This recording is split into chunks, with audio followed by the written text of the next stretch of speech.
Bonjour à toutes et à tous et bienvenue. Alors la semaine dernière, notre analyse nous avait emmenés sur les rives du Nil, en Égypte antique. Aujourd'hui, on reste dans l'Antiquité, oui, mais on fait un bond vers le nord pour explorer une facette totalement méconnue d'un peuple qu'on croit bien connaître, les Gaulois. Et quand on dit qu'on croit bien connaître, on pense tout de suite à l'image d'Épinal, n'est-ce pas? Ah oui, complètement. Celle d'Astérix, des sangliers, des... Des bagarres de village. Les sources qu'on a pour ces discussions, elles nous invitent à regarder bien au-delà du casque à cornes, Qui n'existait pas, on le rappelle. qui n'existait pas, voilà. Mais c'est un autre débat. C'est un autre débat, mais ça pose bien le décor. On va laisser de côté tout ce folklore pour s'intéresser à un domaine où leur génie était tel qu'il a suscité l'admiration et même la convoitise de leurs plus grands rivaux. L'Empire romain. Exactement. Et ce domaine, aussi surprenant que ça puisse paraître, c'est l'apiculture. Les documents qu'on a sous les yeux nous dressent le portrait de Gaulois qui étaient bien plus que de simples cueilleurs. C'étaient de véritables maîtres éleveurs d'abeilles. Notre mission aujourd'hui, c'est donc de comprendre en quoi consistait cette expertise, ce savoir-faire, et surtout pourquoi c'était si fondamental pour leur société, leur économie et même leur culture. On va voir que c'est une histoire qui va bien au-delà du miel. Alors, décortiquons ça. Quand on pense aux Gaulois, on imagine des guerriers redoutables, des druides, des artisans du métal. Oui, des orfèvres exceptionnels. Voilà. On ne pense pas forcément à des agriculteurs penchés sur des ruches. Pourtant, les sources suggèrent que leur véritable potion magique, celle qui a vraiment structuré une partie de leur richesse, c'était le miel. Et la première chose à comprendre, je crois, c'est qu'ils n'ont pas juste amélioré une pratique. Ils ont mené une vraie révolution. C'est ça la distinction fondamentale. Il faut bien imaginer qu'à l'époque, la pratique la plus courante, c'était de repérer un essaim sauvage dans un tronc d'arbre creux. Et on le pillait, simplement. On le pilait. Et souvent, ça voulait dire détruire toute la colonie pour récupérer le miel et la cire. C'était une économie de prédation, en fait. D'accord. Les Gaulois, eux, sont passés à un tout autre stade, celui de l'élevage. Ils ont cessé d'être des chasseurs-cueilleurs de miel pour devenir des apiculteurs, des éleveurs d'abeilles. Ils maîtrisaient le cycle de vie de l'animal. Et cette maîtrise, ce passage de l'élevage, ça repose sur quoi concrètement? Il y a une innovation technique derrière. Oui, et elle est centrale. C'est une merveille de technologie pour l'époque. La ruche-tronc, on l'appelle aussi coria dans certains textes. La ruche-tronc, ça a l'air simple comme ça, mais ça change tout. Ça change absolument tout. Ce qui est fascinant, c'est la conception. On prend un tronc d'arbre, du chêne ou du châtaignier par exemple, et on les vide sur une bonne hauteur. Et très souvent, on le recouvre de torchis. Un mélange d'argile et de paille, c'est ça? Pour isoler. Exactement. Ça sert d'isolant thermique. Ça protège les abeilles des grands froids de l'hiver et des fortes chaleurs de l'été. C'est simple, mais c'est terriblement efficace. La ruche est durable, solide, mais surtout, et c'est le point clé, elle est portable. Portable. Mais concrètement, qu'est-ce que ça change qu'une ruche soit portable? Ça semble être un détail, mais j'imagine que les implications sont énormes. C'est le cœur de la révolution. Une ruche mobile, ça permet de passer d'une apiculture de cueillette, où l'on dépend du hasard, à une apiculture sédentaire, un élevage contrôlé. On ne détruit plus les essaims pour la récolte. Voilà, on peut créer des ruchers, des regroupements de dizaines de ruches, les gérer comme un troupeau, et on prélève uniquement le surplus de miel. On laisse la colonie prospérer. On gère un véritable cheptel d'abeilles. Donc on sort complètement de la logique de la prédation pour entrer dans une logique de... Gestion durable de la ressource. C'est exactement ça. Et les sources nous montrent qu'ils poussaient la sophistication encore plus loin. Ils pratiquaient une forme de transhumance apicole. De transhumance, comme pour les moutons? Oui, tout à fait. C'est-à-dire qu'ils déplaçaient leurs ruchetrons pour suivre les floraisons au fil des saisons et pour maximiser la production de miel. C'est incroyable, ça me rappelle les apiculteurs d'aujourd'hui qui déplacent leurs ruches dans les champs de lavande en Provence ou de colza dans le Nord. C'est fascinant de penser que c'est une tradition qui remonte à plus de 2000 ans, pas une invention du XXe siècle. Absolument. Il faut imaginer la logistique derrière quand même. Transporter des dizaines de troncs qui pèsent des dizaines de kilos chacun, Et qui abritent des milliers d'abeilles. voilà, ce n'est pas une mince affaire ça. C'est de l'agronomie planifiée à grande échelle. Tout à fait. Et ça témoigne d'une connaissance intime de leur environnement, des cycles de floraison et d'une organisation collective assez poussée. D'accord. Donc ils ont ces technologies de pointe, cette gestion avancée. La question qui vient tout de suite, c'est OK, quel est le but? Que produisait-il exactement avec tout ça? Et à quoi ça servait?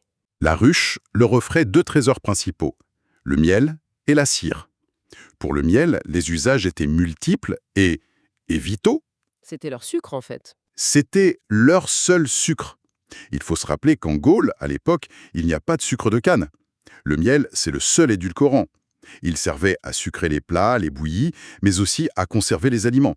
On confisait les fruits avec pour les garder tout l'hiver. Et puis, il y avait son usage le plus noble, j'imagine, le plus célèbre, la fabrication de l'hydromel, le fameux vin de miel. Le vin de miel. Ce n'était pas juste la bière locale, si? Non, c'était bien plus que ça.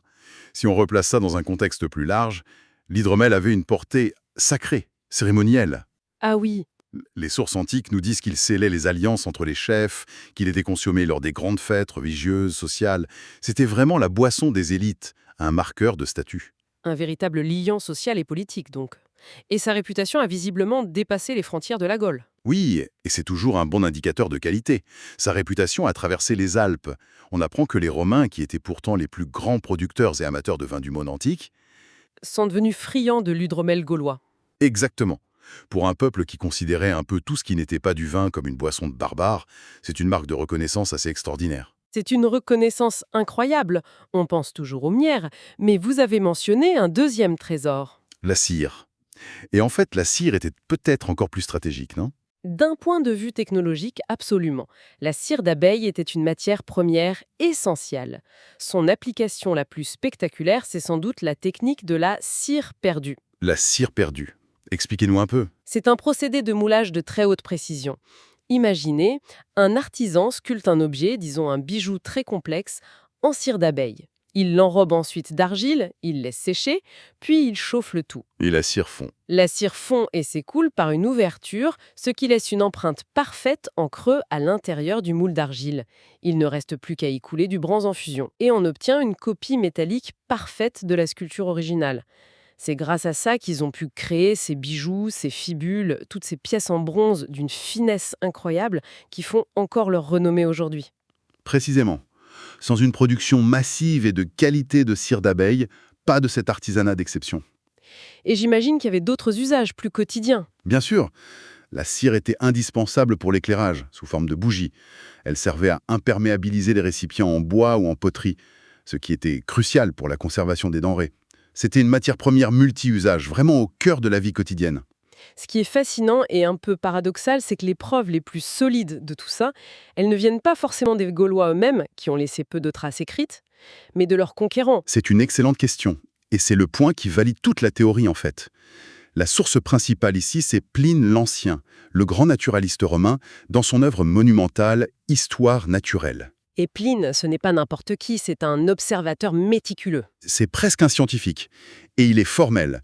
Il décrit la Gaule comme une terre d'apiculture par excellence. Donc ce n'est pas juste une mention en passant, il y consacre de vraies descriptions. Absolument. Il ne se contente pas de le mentionner, il entre dans les détails. Il vante la qualité exceptionnelle des miels qui viennent du pays des Nerviens, une tribu qui vivait dans l'actuelle Belgique. Ah oui. Il décrit avec une grande précision certaines techniques gauloises, ce qui montre qu'il s'est renseigné sérieusement. Et surtout, il rapporte un fait capital. Les meilleurs miels de tout l'Empire romain provenaient de Gaule et d'Ilian, de l'actuelle Espagne. C'est stupéfiant. On a donc un témoignage direct d'un savant romain qui dit, en substance, leur miel est le meilleur du monde connu. C'est un peu le champagne de l'Antiquité alors. C'est exactement ça. L'analogie est très juste et elle est utilisée dans les sources. Le miel gaulois, ce n'était pas une production locale et anecdotique, c'était un produit de luxe, reconnu, avec une réputation, presque une appellation d'origine contrôlée, qui justifiait son exportation à grande échelle. Avoir du miel des Nerviens sur sa table à Rome, c'était un signe de richesse et de bon goût. Tout à fait. Les textes, c'est une chose, mais on sait que les auteurs antiques ne sont pas toujours fiables à 100%. Est-ce qu'on a des preuves concrètes sur le terrain qui confirment tout ça? Oui, et c'est là que l'archéologie vient vraiment étayer les écrits. Alors évidemment, trouver des preuves directes est difficile. Le bois, le miel, la cire. Tout ça se décompose. Ce sont des matières organiques, oui.